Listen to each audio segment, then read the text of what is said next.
The Star Trek cast carried a secret for 60 years.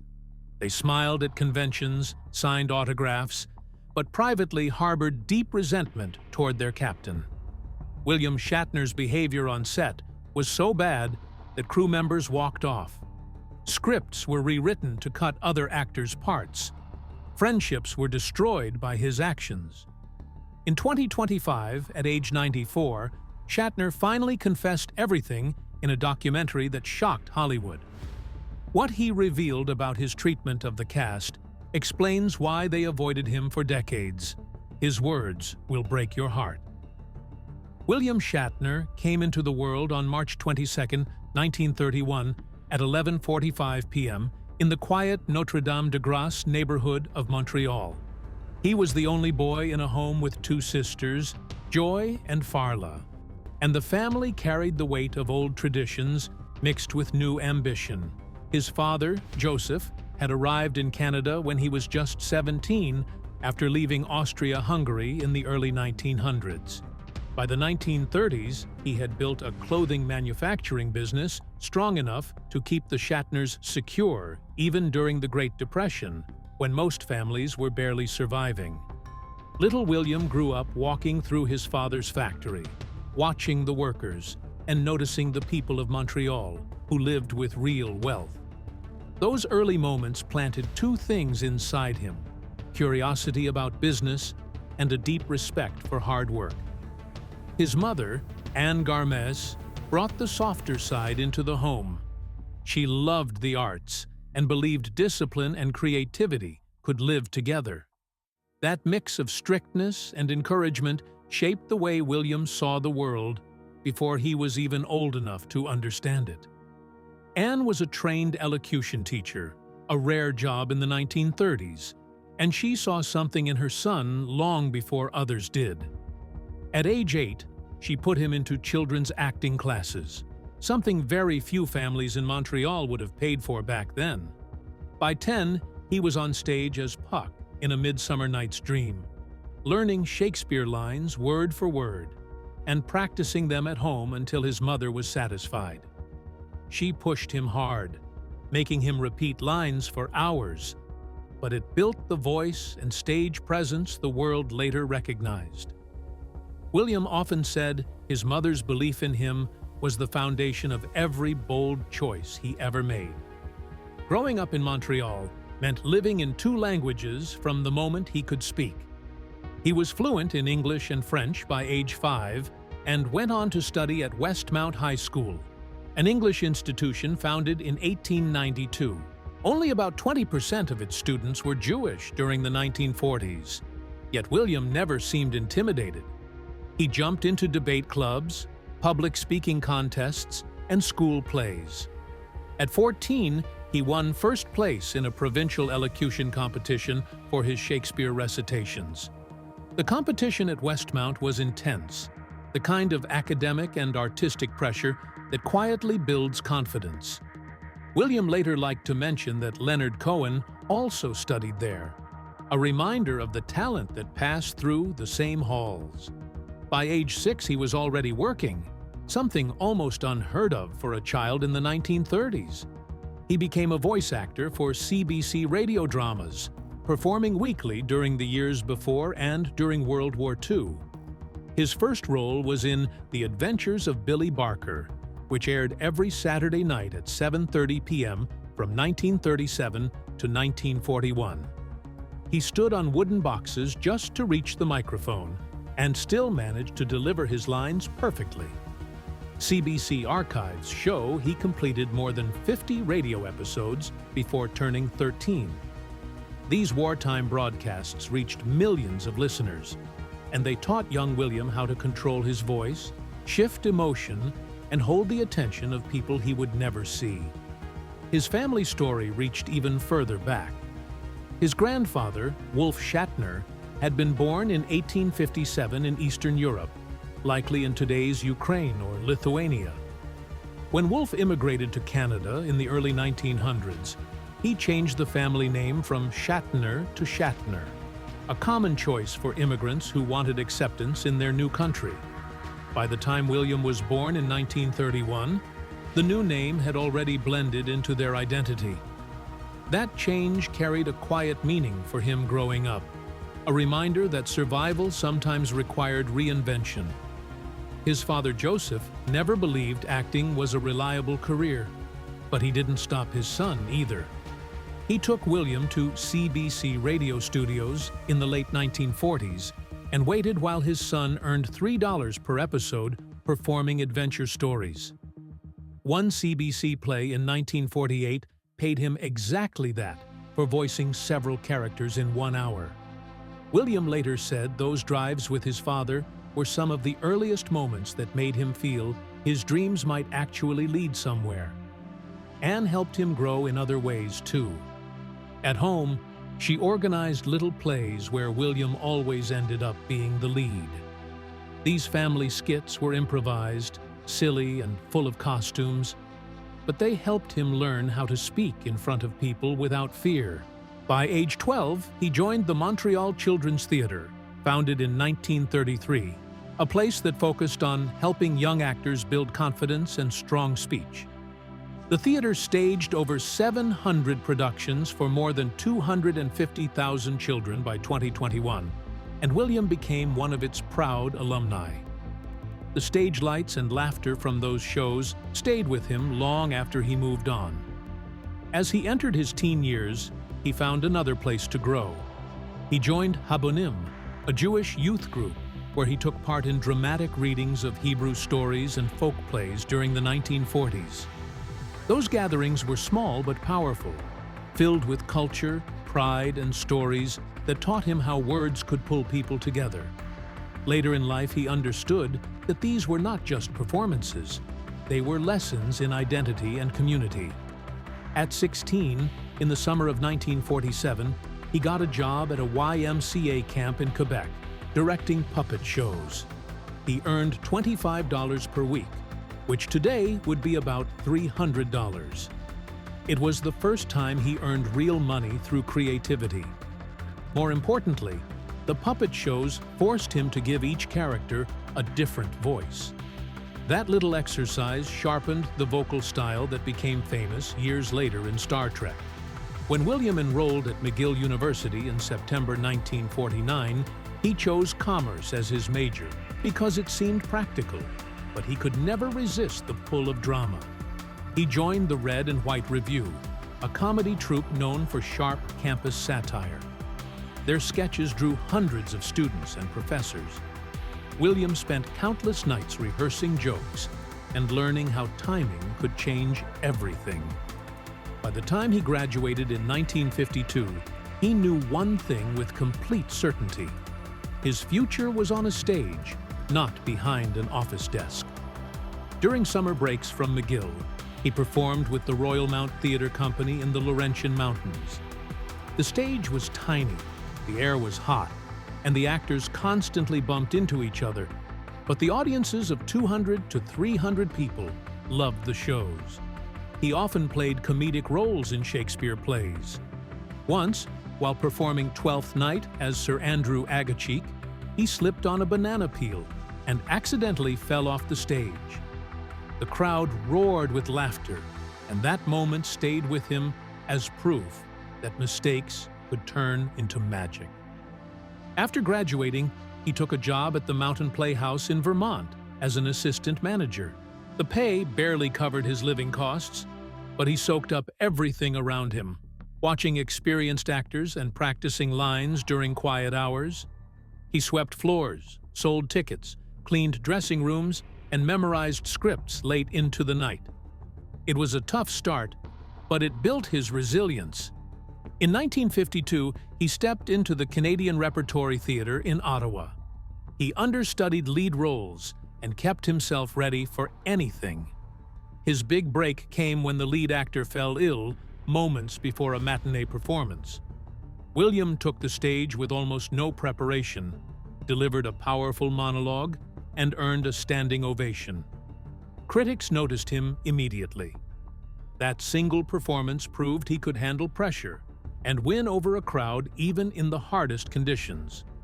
2 years later, he set his sights higher. In 1954, He auditioned for the Stratford Shakespeare Festival in Ontario, inspired by Sir Tyrone Guthrie. The festival hired him for the whole season and paid him $150 per week.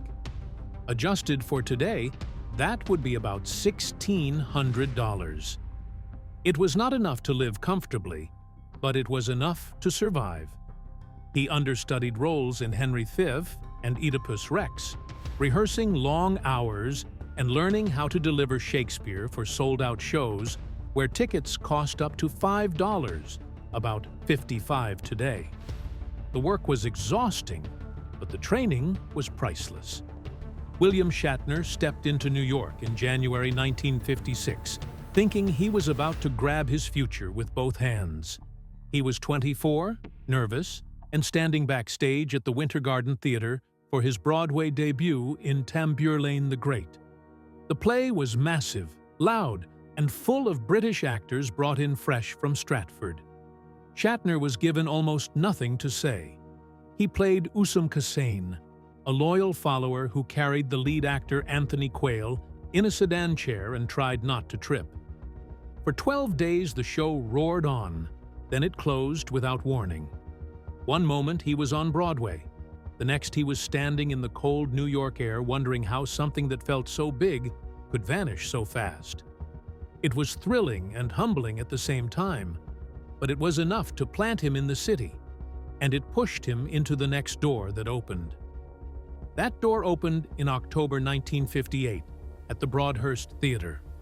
The world of Susie Wong was supposed to be a quiet drama, but instead it turned into a storm that changed Shatner's life.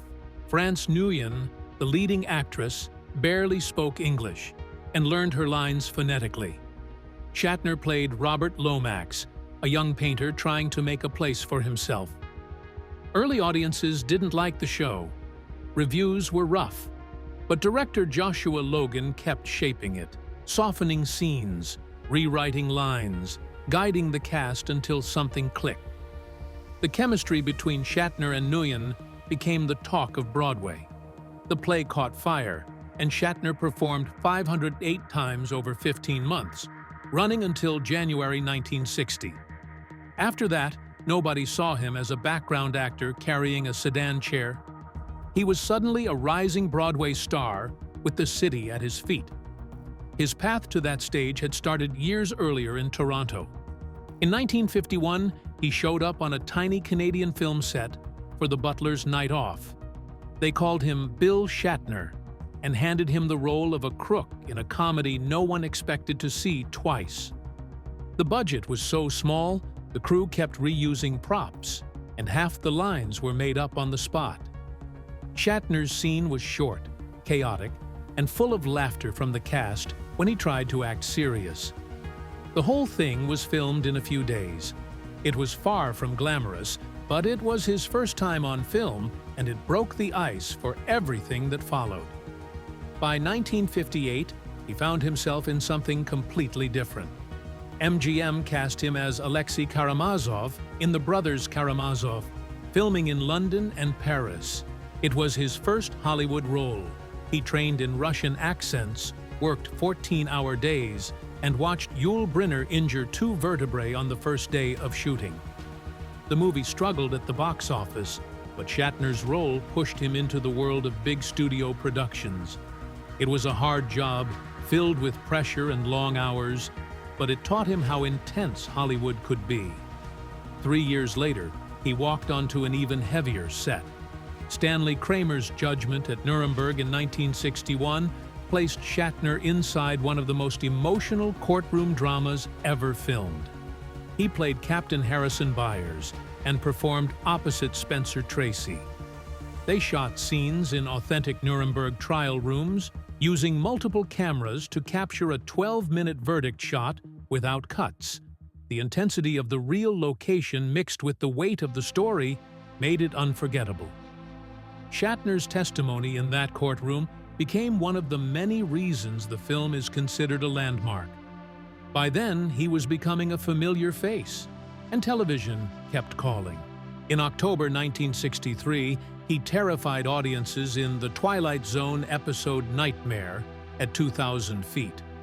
The crew built a life-sized airplane model and blasted it with rain and wind machines inside MGM Studios. Shatner played a jittery passenger convinced a gremlin was on the wing. He even pranked director Richard Donner by pretending to see something during breaks, just to keep the tension alive. The episode aired on October 11, 1963, cost around $75,000 to make, and paid Shatner $1,500. It became one of the most famous Twilight Zone episodes ever aired.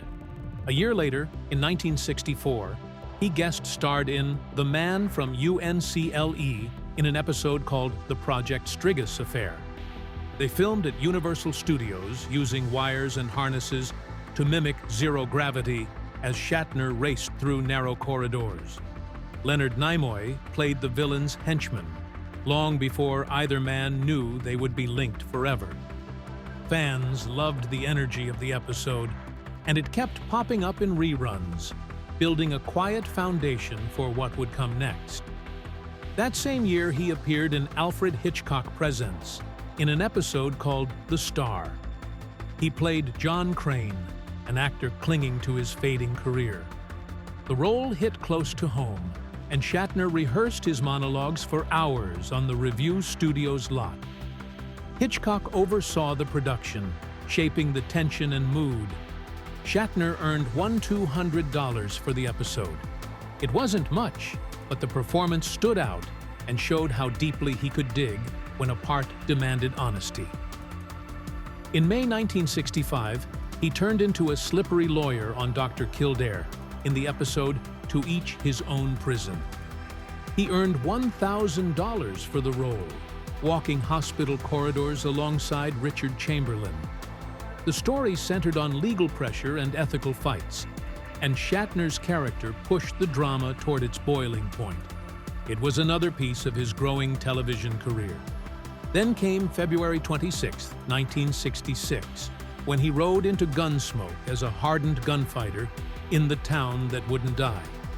He used the riding skills he had learned in Canada, galloped across frontier sets at CBS Radford, and performed most of his own stunts. The episode cost over $100,000, a big sum for a Western. His saloon shootout became a favorite among fans, remembering his work before Star Trek. Everything shifted later that same year. Shatner walked into Gene Roddenberry's office to audition for the second Star Trek pilot, Where No Man Has Gone Before. More than 50 actors wanted the role of Captain Kirk, but Shatner read a ship's log entry with so much force that Roddenberry immediately knew he had found his lead.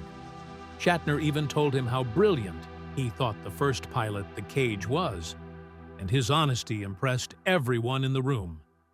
That moment shaped decades of sci-fi history. When the deal came through, Shatner signed for $5,000 per episode in 1966. It made him one of the highest-paid actors in television. He moved from New York to Los Angeles and learned to memorize 30-page scripts overnight. Leonard Nimoy was earning only $250 at first, and the pay gap caused tension. Shatner's contract guaranteed him a $500 raise every season, and his salary became the model for future leads in sci-fi television. During the table read for The Man Trap, the show's premiere episode, Shatner improvised flirtatious lines with the salt vampire creature to give Kirk more charm. Sandra Gimple played the creature, and the design was so unsettling some cast members avoided looking at it between takes. That small burst of improvisation helped define Kirk's style for the rest of the series. As Star Trek grew, fan mail for Spock exploded. Shatner pushed producers to give Nimoy equal billing. Credits began rotating, and both actors appeared alongside each other in promotional materials. It wasn't just about ego. It showed how the show was shifting and how much the fans were shaping its future. Filming bridge scenes demanded everything from Shatner. He sometimes spent 12 hours in the captain's chair directing action across the set. In the episode Arena, A phaser malfunction forced a fight scene to go completely off script. Shatner and the guest star improvised wildly until the director called cut. These unpredictable moments kept the set alive and helped build the show's adventurous tone. Years later, in 1982, he stepped back into Kirk's past for Star Trek II. The show let them explore stories too wild for live action, but with the same spirit fans loved. In 1968, Star Trek faced cancellation. Fans refused to let it die. An estimated 1.3 million letters flooded NBC. It became one of the biggest TV fan campaigns in history. NBC renewed the show for a third season. Shatner flew to New York in January 1968 to thank fans personally. Their passion saved the show and set the blueprint for future fan movements. After the 1969 finale, Shatner hosted rap parties and showed secret footage, including an early cut of Turnabout Intruder where Kirk appears to die. The scene shocked everyone. It never aired and became part of Star Trek folklore. It marked the end of the original run, but also the start of the legend that would follow him for the rest of his life. It all started quietly in 1966, when the cast of Star Trek was still figuring each other out. They were only shooting the first episode, The Man Trap, when William Shatner made a choice that would stay with Nichelle Nichols for years. Uhura originally had 15 lines. She was proud of them because she knew how rare it was for a black woman to have a strong place on television. But when the episode reached post-production, Shatner stepped in and reassigned several of her lines to himself. By the time filming wrapped, her 15 lines had been cut down to just 5. Nobody asked her beforehand, nobody explained it later, and the silence around it made the moment even harder. The episode aired on September 8, 1966, and Nichelle later talked about how moves like this slowly pushed minority actors to the side without anyone saying a word. The mood on set did not get easier in 1967. During the filming of Amok Time, Leonard Nimoy relied on a simple bicycle to get around the huge studio. Shatner hid it for 2 full days. People on set saw Nimoy getting more and more annoyed until finally he confronted Shatner in front of at least 20 crew members. It was loud and blunt, and everybody knew the tension was real.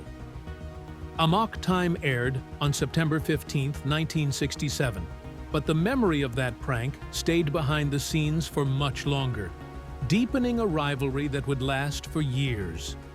Around the same time, another strange moment arrived during a TV Guide photo shoot in 1967.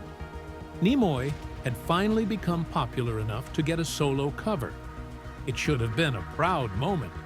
Instead, Shatner used a clause in his contract to block the solo feature and demanded to be included as well. Gene Roddenberry was furious. He even wrote a memo calling Shatner selfish and egocentric. The memo was passed around the production office and became part of Star Trek history. What should have been a celebration turned into another reminder of how far Shatner would go to protect his own spotlight. By 1968, the pattern continued.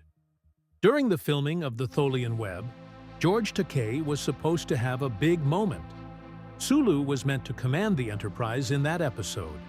But when Shatner read the script, he altered it so the command would not go to Sulu.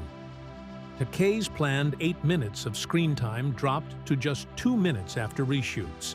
For Takei, it was another case of being pushed aside without any warning. The episode aired on November 15, 1968, but the frustration stayed alive in interviews and memoirs for decades. The tension did not stop with lines or screen time. Even way back in 1966, during the episode The Enemy Within, Shatner pushed things further. In a key transporter malfunction scene, James Doohan tried to offer technical ideas to make the moment look believable. Shatner brushed it all off and pushed forward with his own version. Doohan became so upset that he walked off the set in the middle of rehearsal. The incident happened on September 13, 1966, and everyone remembered how it threw off the day's entire schedule. Years later, several crew members confirmed they had felt the same, that Shatner often dominated scenes and made teamwork difficult. Time moved on, but the stories never really stopped. In 1982, during the making of Star Trek II, The Wrath of Khan, Shatner surprised everyone by doing a stunt himself. He climbed up to a bridge and performed a 20-foot fall onto a platform without any stunt double. It took only one take, but he got bruised and stiff afterward. Director Nicholas Meyer later said, "The stunt made the scene feel more real and added weight to Kirk's desperation. It helped turn the film into one of the most intense chapters in the entire franchise." A few years later, in 1989, Shatner stepped behind the camera to direct Star Trek V: The Final Frontier. The shoot was hard. Temperatures in the Mojave Desert reached 110 degrees, and the cast was already arguing about the story and the budget. Still, Shatner carved out a quiet moment for the campfire scene. They filmed it in a studio in December 1988, and even though the treetops were unfinished and had to be hidden with careful camera angles, the three characters sat around the fire singing "Row, Row, Row Your Boat." Shatner later said the moment reflected his own feelings about family and trying to rebuild things that had been broken. Even with tension behind the scenes, the scene felt warm and united. Shatner's career kept stretching in new directions. From 2004 to 2008, he played Denny Crane in Boston Legal and won 2 Emmy Awards for it. The surreal scenes became famous, especially the moment where Denny argued with a hallucination of himself on a park bench. Writers gave Shatner more freedom as they watched how he blended humor and seriousness. His odd dances, conversations with imaginary figures, and fearless improvisation made the character unforgettable and showed fans a different side of him that had nothing to do with starships. In 1989, he also launched the Tech War novels. When studios did not want the futuristic screenplay he originally imagined, he turned the idea into books written from his outlines. The story was set 200 years in the future, though the 1994 TV miniseries changed that to only 50 years to save money. Tech War followed Jake Cardigan, a detective tracking down users of a digital drug called tech that created powerful virtual realities. Shatner oversaw the adaptation and stayed close to the production. The cyberpunk tone mixed with detective noir gave the series a small but loyal following. That same period brought him another unexpected role. From 1989 to 1996, Shatner narrated Rescue 911. Across those 7 years, he told more than 200 real emergency stories. The show reached a peak in 1992 when an episode about a choking child drew an estimated 30 million viewers. Some stories used real footage, including the call on October 10, 1989, when a 3-year-old dialed 911 to save his mother in Van Nuys. Shatner's calm voice and steady pace helped millions understand actual emergencies. The show even played a part in spreading the 911 system across North America. His journey kept expanding. At age 90, on October 13, 2021, he flew on Blue Origin's NS-18 mission. The rocket launched at 10:49 a.m. ET from West Texas and reached an altitude of 347,160 feet, just past the Kármán line. The entire flight lasted 10 minutes and 17 seconds and gave him 3 minutes of weightlessness. When he returned, Shatner said he felt overwhelmed by how fragile Earth looked. Many expected excitement, but he described deep sadness and a sense of unity instead. It became the second passenger trip for Blue Origin and marked a turning point in private space travel. Even in the digital age, controversy followed him. In November 2023, strong climate tweets appeared on his Twitter account. They accused some scientists of exaggerating wildfire threats and sparked arguments with well-known researchers. Later, it came out that an employee had written the posts without telling Shatner.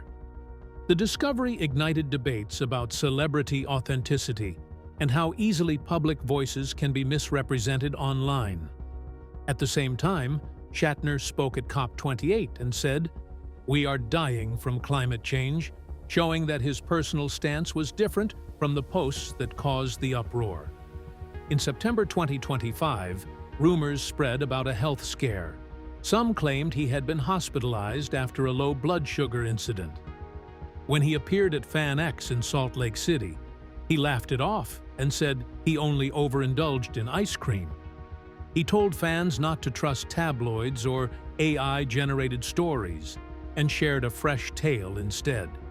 He described a recent trip to the South Pole with Neil deGrasse Tyson, complete with icy challenges, strange life under the ice, and even a shark swimming adventure. His energy at 94 turned the rumor into a story about how alive he still felt. A year earlier, in 2024, he and Walter Koenig co-hosted a virtual panel. After years of distance, the two spoke openly about their past and gave fans a moment of reconciliation. George Takei chose not to attend, but Koenig's presence made the healing feel real. They shared memories, acknowledged old disagreements, and treated the moment as a step forward. Fans watched from around the world as decades of friction softened into something calmer and more honest. Then came 2025, and a documentary where Shatner finally said what many had waited to hear. He admitted that his ambition during the original Star Trek years sometimes blinded him. He said, "I was driven to excel, but it created rifts I regret." He addressed the long complaints from Takei and others, and spoke about how he had once valued Captain Kirk more than the feelings of the people around him. The documentary showed old footage, new interviews, and the slow shift in Shatner's understanding. After nearly 60 years of stories and conflicts, his words gave fans and cast members a rare sense of closure. It showed how someone known for boldness could also grow, reflect, and finally speak with humility.